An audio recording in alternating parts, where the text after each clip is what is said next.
Nepal, a country known for its majestic Himalayas and rich culture, now finds itself at a turning point.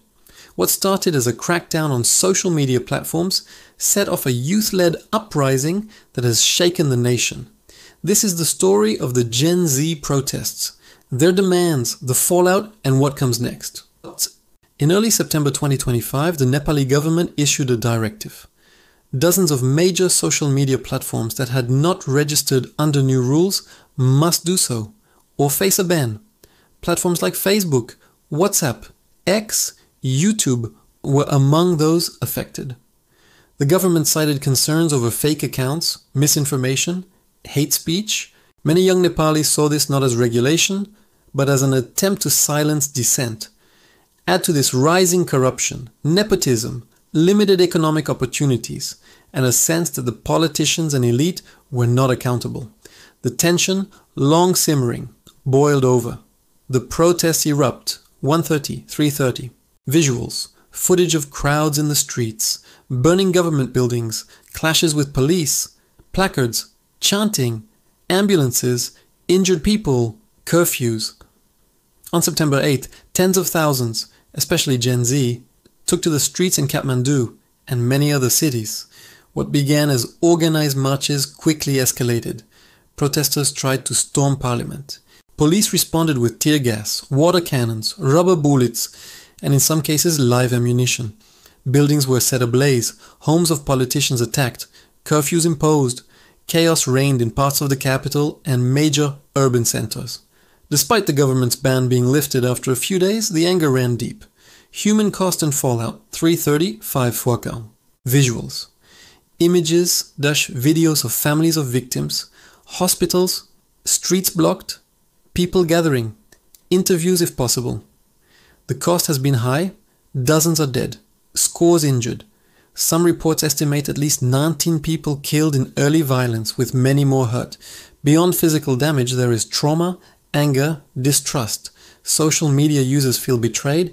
Youth who see little future in Nepal, either whether due to unemployment or inequality, feel this was a breaking point. Political trust is fraying. Institutions are under pressure. Current situation and response, Al-5 August, 7 August.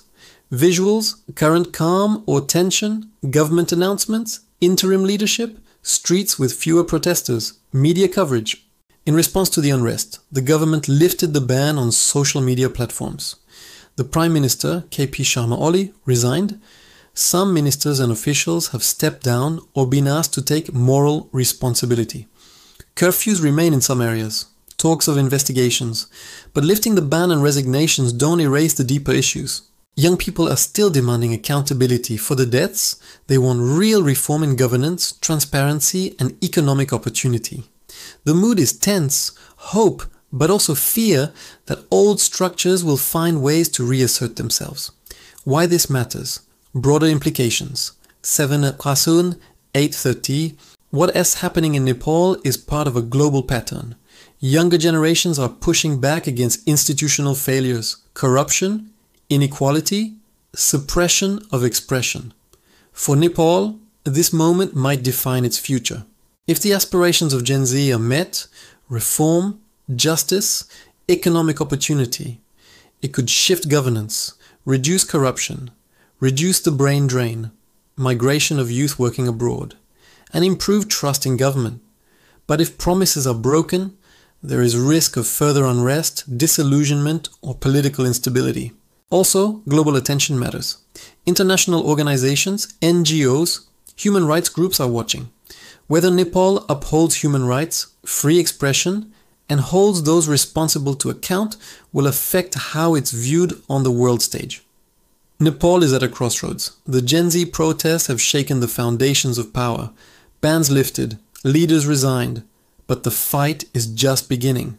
To those watching, understand the stakes, support free speech, support fair governance, amplify voices calling for justice.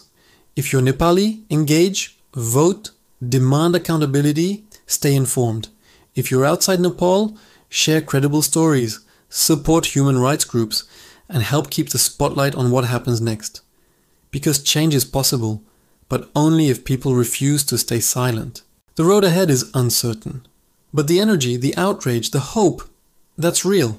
This is Nepal after Gen Z rose up. How its story ends depends on what comes next.